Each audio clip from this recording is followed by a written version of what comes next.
And starting today, we are beginning a series we have titled The Unheard Voices. We will be speaking to presidential candidates whose campaign messages are not being heard that much because either they do not have the resources or the media has simply shut them out, or possibly due to their own campaign strategy. Which of them is the reason for which that is happening?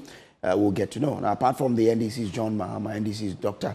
Baumia, and to some extent, Nana Kwame Bediako and Alan Kwadwo Chiramantin, almost all the other candidates do not enjoy enough visibility in the media to win the hearts and minds of voters, yet have great ideas that can enrich decision-making on election day. Today, we start by giving them a voice, starting with Christian Kwabena Andrews, leader and presidential candidate of the Ghana Union Movement, GUM. Now, I bet you've seen a difference between how the 2020, campaigning went for GUM and how the 2024 is going. You might want to ask yourself, why is that the case? Today we have the man himself in the house to speak to, popularly known as Sofo Chirabosom. Good afternoon and great to have you here. Yes. But why don't we hear from you, first of all? We have been campaigning. Okay. But we have changed our mode of campaigning. Okay. The style. In the beginning, when you were coming to the scene, that people were not aware of GUM, that we need to go out all over the country for people to get to know us. And now most of us are aware of GUM already. We happen to be the third position the 2020 election. Now, it is time for us to continue to campaign, and we have changed the style. In the beginning, during the 2020 election, where you were having COVID-19 and the others, that you couldn't even give us time to campaign so much. So we visited some chiefs and the others. And because we choose the prominent ones, the chiefs, to visit, that people make news out of that. And right now, because we are doing house-to-house campaigning, where we meet people at the market places, and even they send the road to their farm and the others. That's why journalists are not getting us there, because you people are not on the road when they are going to their farm. So we are gradually campaigning, and these people are just massing. All these people, they just take some buses and they bus them, camp them somewhere to just make propaganda for people to get to know that they have followers. So if you continue to gather all your eggs and settle at the one place for people to get to know that you have members, this doesn't prove that you are going to win the election. So definitely, those who are going to vote for GUM 2 are there waiting for the voting period to vote for us. As far as I'm concerned, we are campaigning. Okay, and are they buying your messages? Excellent. Especially the old age benefits, as we have been giving to the people, that we've been telling them that we see, even if we, perchance, we didn't come to power, any government who will come to power need to adapt that very policy. The old age benefit, definitely everyone will benefit. Because you attain 60, whether you are a farmer or maybe cassava seller, definitely at the end of the month, you get something from the government. I keep on asking myself, what are the benefits of even voting for our leaders in this country? Okay. They are not giving anything back to the people that vote for them. They just come out and tell us that, oh, we have built a road, we have an overpass here, and we have got a loan for a school in the bushes and the others. Let's come to our main life. You see, you look at people who are living in poverty. None of these leaders seems to think about these people. You see, head of a family come to take charge of the whole family. Then he go to a bank and collected a loan and come and build a family house. And you tell me that you came and helped the family. In what means? You didn't bring anything from anywhere, but you left us a debt. NDC and NPP are doing these things.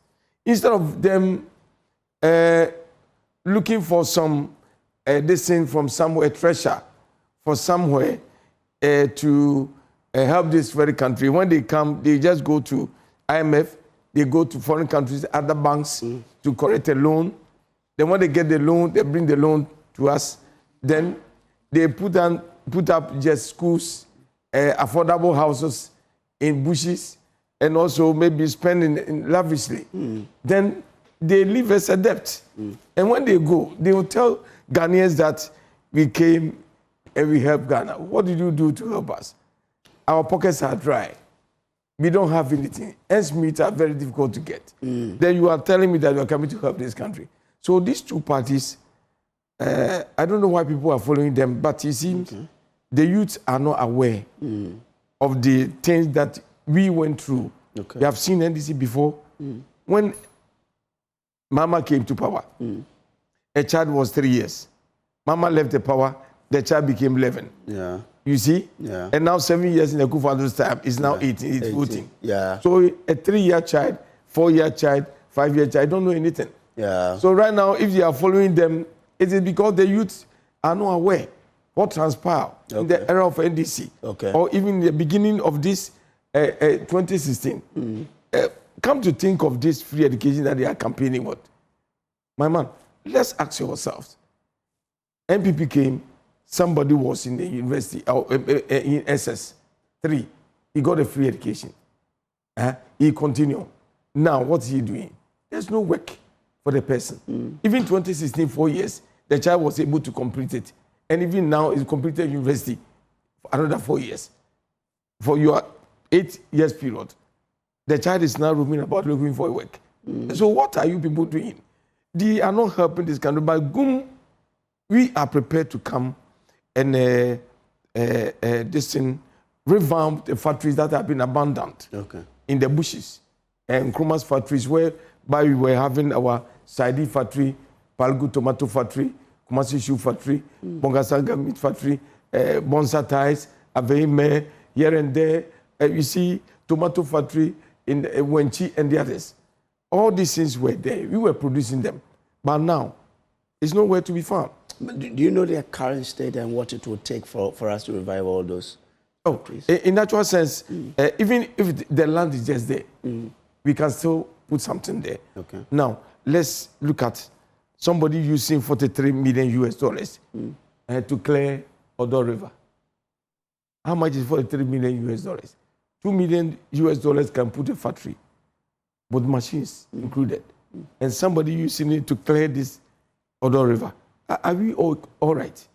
You see, they are just misusing, spending our money lavishly. Look at a decision of Baumia, he called himself to be a candidate for MPP. Good for oil. Did you reason well? Going for oil, put in your V8, takes just a month, it's gone.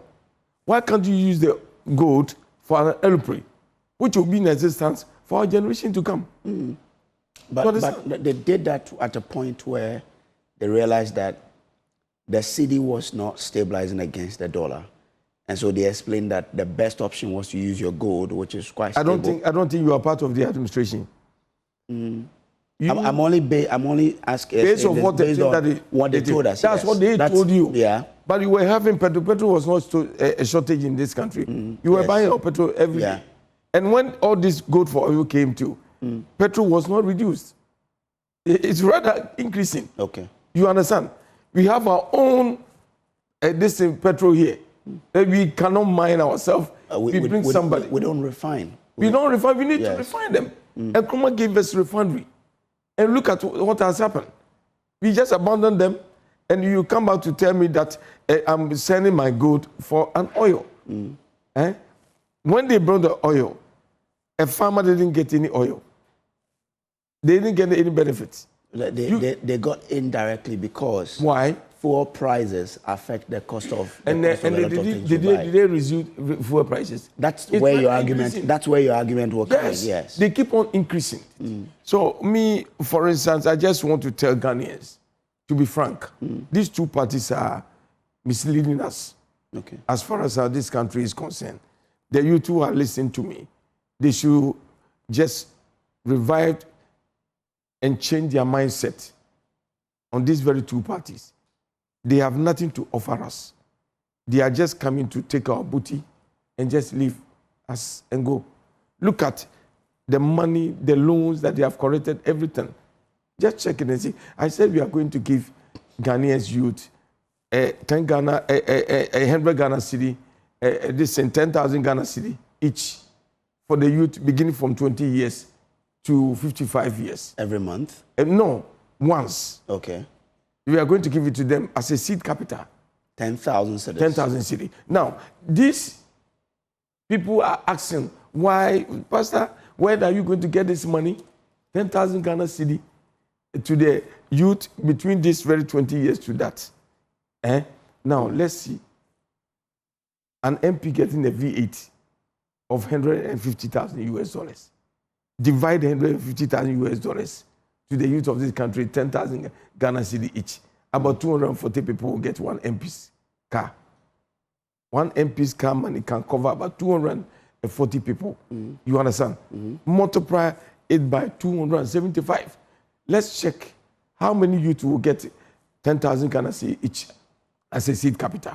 Okay. We get most of the youth will enjoy that. And we just invested in maybe in farming or maybe any other thing that whereby we are going to open the free port where the Burkina Faso people and those from the other areas will come into the country will be very busy. Whilst the youth are using these very 10 Ghana cedis in buying and selling, and at the same time, we too, we are on it, putting up these very factories.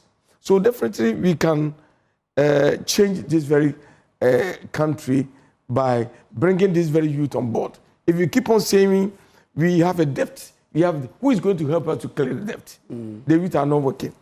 None of them are working. Those people are working at the Joy News here. They are living on these very wages. So going by your... you are doing the calculation. Yes, they are doing it properly. Going by your promise, we have an adult population around 24.6 million people. If you multiply by the 10,000, that is 246 billion cedis. So very good. That's how much? 246 billion cedis. Yes. Just convert it to dollars. 246 billion. I'm giving you a work to do now. Yeah, convert to the dollars and see how much are you going to get. You see, 246 billion. 246 billion. When you convert to the dollars, then you come back to and tell me that we can do it. Let's say we choose the dollar to be around 16 yes. cedis. That will be $15 billion. Very good. 375 million. Now, $15 billion. Yeah. You understand? When they went in and collected this $3 billion. $3 billion from the IMF. From IMF. When you go to Cocoa Board, they collected $4.6 billion for dollars for the Cocoa Board. Yeah, syndicated loan. Syndicated loan. You mean, yeah. They collected this very money. That's for Cocoa. And now they are saying they are running into debt. You see, nothing came out of it. Now, when you go to a COVID-19 fund, we collected 4.6. We don't know where the money went up. When you go to this, you see, all this money that they are giving to themselves, when we bring them to that, we can even give to the youth. Work. Start something. 100,000 you understand? each. So even the youth cannot, all of you cannot get it at once. For the first year, half of them can get it. The next year, they can start doing something with it. So our main idea is that we need to resource the youth.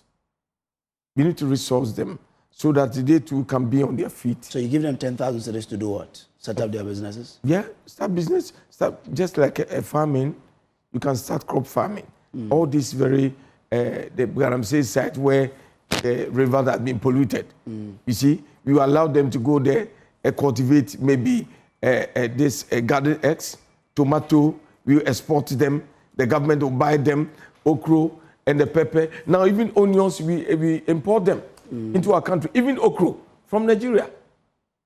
You understand? What they use are just idling because they don't have any land to cultivate all these things. They don't have money to go into farming. You see, all these years, those of us who paid for school fees, are roaming about. They don't have any work to do. Then you are adding more of those who didn't even pay the school fees. They are just roaming about. And then you keep on telling me that when I come, I will do this when I come. But in the NDC era, they sold most of our factories. You understand? John Jokon Kufuor continued. He did the same thing. Mama came, he did the same thing. Kufuor came, he did the same thing. And you are coming back to tell me that I'm going to give you another factory. From where? We have one already. Instead of you revamping them, maybe bringing them back to life for the youth to find a work to do, you did not just do that. And you rather sold it to the foreigners. Which factories have been sold? I'll let you come there. But which factories? Yeah, run us through some of them. Oh, go to sugar factory, Commander Sugar Factory, which Mama and Atamos began. Alan Chamatin said, oh, we've got about 85%, 15% to complete. Even the 50%, you couldn't add it.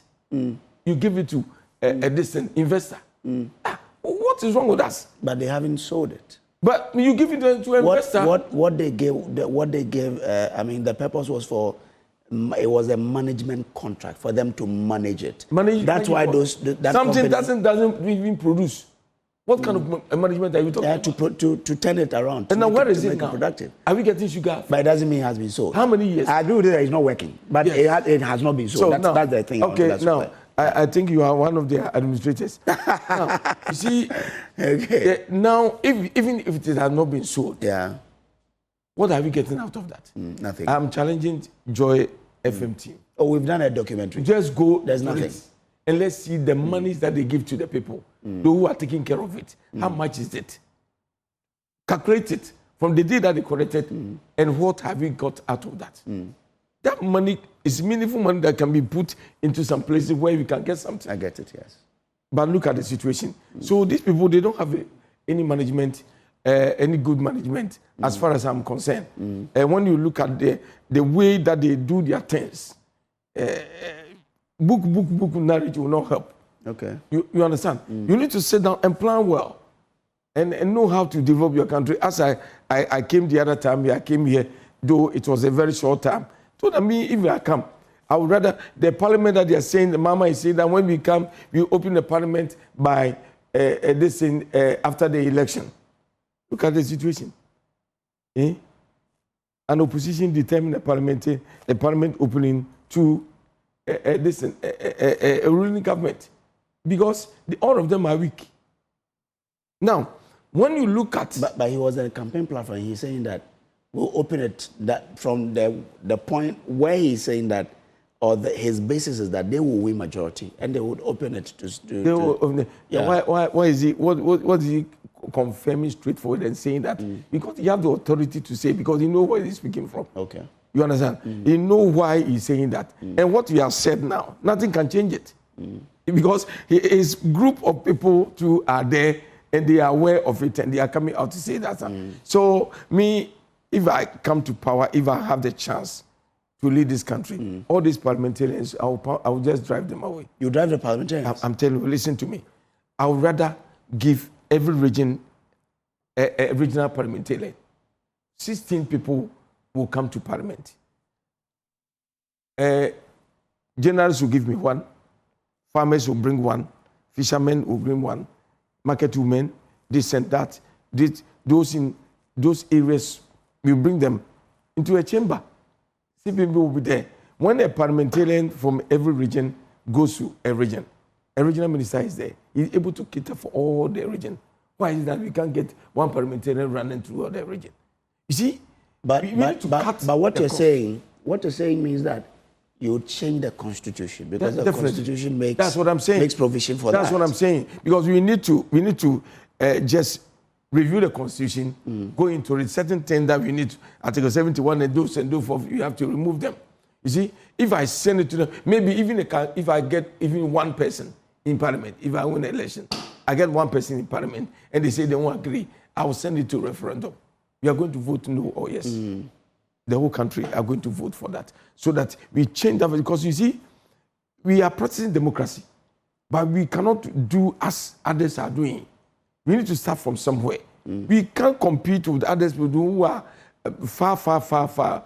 You cannot continue. You create a small area, a Belempe here, you pick somebody, you go and sit there, you don't even talk throughout 4 years. You collect our money. Huh? You won't talk. You just go and sit down there, holding mobile phone, chatting on phone, then he goes out. People, they need to be came out of this very parliament. There's no need for them to sit there just emptying the purse of this very country. So that's for parliament. You work with 16 parliamentarians. What about ministers? Ministers. You say you work with 16 parliamentarians, right? The ministers were going to determine where the agri section, the mineral, the good thing that we have in the country, and we have ministers on that. It is not any other thing that they are bringing up. They are just filling their people into the offices. Today, when you go to like Cocoa Board, about 16 or so executives. For what? And none of them have even planted cocoa before. They don't even know how we even dry cocoa. But because they belong to a party. Are you sure of what you're saying? Who? Are you sure of what you're saying? And it's true. Because Dr. Boahinedu, who is the CEO, yeah, he's the CEO of Cocoa Board. He has cocoa farms. He has cocoa farm because he came to be a cocoa board. That's why he bought some of the cocoa farm. He has never planted the cocoa before. And so, really? Yes. So you know that for sure. Oh, definitely. He too, if he's watching me, he's aware that when he came to the scene, that he was a way to arrange to get some cocoa farm. Me myself sitting here, I have a palm plantation. I have a cocoa farm. I have not come to because I was born and bred in a village over there. Then I know all these things. Even when I was about to even complete secondary school, based on the agrics, 40% before I pass out, you need to cultivate cabbage, you need to cultivate onion, cultivate this pepper and the others. You see, but by the time you'll be out of school, you have a little know-how. So what is the leading theme for your campaign? New Ghana. New Ghana, okay. New Ghana, that we need to change certain things. That's why I'm saying when I come, if I get a chance to come to power, I'm praying that it will not go to runoff, but rather I win. If I win, good. If I did not win, and perhaps I'm going for a runoff, any party that come on the table that we sit down, I'll tell them my mind straightforward. We need to go to agric. So you mean that if you're one of the two parties that are going for the runoff, yeah. Is that what you mean? Yeah. What if you are not and you have to support someone? Which party will you support? NDC and NPP, they are all criminals. They are just campaigning to just come to the scene to enrich themselves. Okay. And so I don't believe them. You understand? But if it gets to a period of time whereby you need to adapt to the system, you have to sit down. I'll put down this thing, and you two will bring yours. Okay. You accept me, I'll follow you. Okay. If you don't accept it, I want the shoe factory in Kumasi to revamp. Okay. A Kede matches factory for us to get matches because you continue to use matches. You understand? Yeah. When you go to Thai factory where we have the raw materials already there, we need to bring them back. You see? Bonsa ties. Then a gold refinery. You need to refine gold. We have it over here. Okay. You see, all these things I'm going to put on the table. If you understand and you agree with me, before I'll concur. If not, no way. They've set up a gold refinery here in Accra. Who set it up? It was a partnership between government and I think it's a foreigner. Company. Yeah. You are Akufo-Addo is asleep. The refinery is there. The white man will take the gold and take it away. Are they going to agree to give it to a black man, a Ghanaian to manage it, or the white man is going to manage it? I don't believe in those partnerships and the others. Okay. You understand? If I get a chance, all these foreigners who have got a chance to enter into gold mining sector, into food production, whereby, no, I'm not talking of agric section. I'm talking of maybe drinks and the others. And I'll drive them away. Oh, really? Oh, I'll drive them away. How can you come from your country, you come and take our good? I will never going to support that. We're in a global world. Global world and so what? So can you go to America and produce drinks for American people to drink? If you satisfy their laws, you can. Yeah. And what laws have they certified here? All these things that they are giving to us, is sugar and the others. None of us are bothered to check it. Our people are dying. We need to come back to our senses and realize that these things that we need to put it across so that we can save our nation. We cannot continue to give all our factories and all the things that we have, like our minerals, like bauxite, and they go to foreigner. In the next 30 seconds, how will you tackle Galamsey? Because that's definitely, I'm going to bring those people on board, those who are in Galamsey, those expert ones. I'm going to bring them on board. Sit them down. They will identify and tell me that we were having Galamsey over here. This side, there was a gold there. I would rather take them, adopt their sense, and they use it and mine it properly. But I will not going to drive them out of the scene. Nana Akufo-Addo and Co came, they drove them out, and they put their people there. Like, look at a Chama Wuntumi came on the TV, displaying good. If I'm a president, that moment, it will not take 5 minutes for me to take the good from his house. you see, because you cannot do that. What you were in your position. You didn't display any good. The moment that you came out to be, you come to be in power within 2016, you people want to cut me off. Wait for me. So I just want to tell Ghanaians that please vote GUM. Let GUM come to power. We are going to change the issue. All these leaders, all them, this thing that they have massed up, I'm going to correct all from their hands. Even Akufo-Addo, where he's staying, he belongs to government. I'll drive him away. Which one? His personal house? Yeah, the place that he's staying. The one at Ima. Master, the land belongs to Ghana. Okay. Yeah, let me tell you. When you go to police hospital, through the fire service, through police headquarters, through this embassy, France embassy, or what, there's an embassy there, through ADB, to GBC, and to Akufo-Addo's house, down to Paloma. Okay. All that very land, stretch of land belongs to government. The government. Wow. Okay. I have the documents. Okay. And I know what I'm talking about. You sack him from there.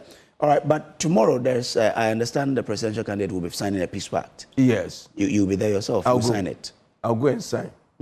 I'll go and sign. We just need to sign it for signing sake. Oh, really? Yeah. You are not sending any message out there that we should be peaceful with the pact? There is a for signing sake, just a paperwork. Okay. You understand? You see, peace will come from us. Okay. It's not just the people that are going to indicate that this and this and that. And if anybody is going to bring fight in this country, it will be MPP and NDC. Okay. They are the people that they keep on blowing horns of fight and fight. So what will you tell them then? I'm telling them that they are destroying our country. They are not serious. They should vamoose, pack their things and go. Thank you very much. When we return from the break, we'll talk about this peace pact that will be signed tomorrow by the various presidential candidates, and also talk about the possibility of Ghana losing the headquarters of WAEC. We understand WAEC says because of a certain factor that is working against them, they want to move the headquarters from Ghana to Nigeria. What is the real truth in this matter? We'll speak to WAEC here on The Pulse right after this.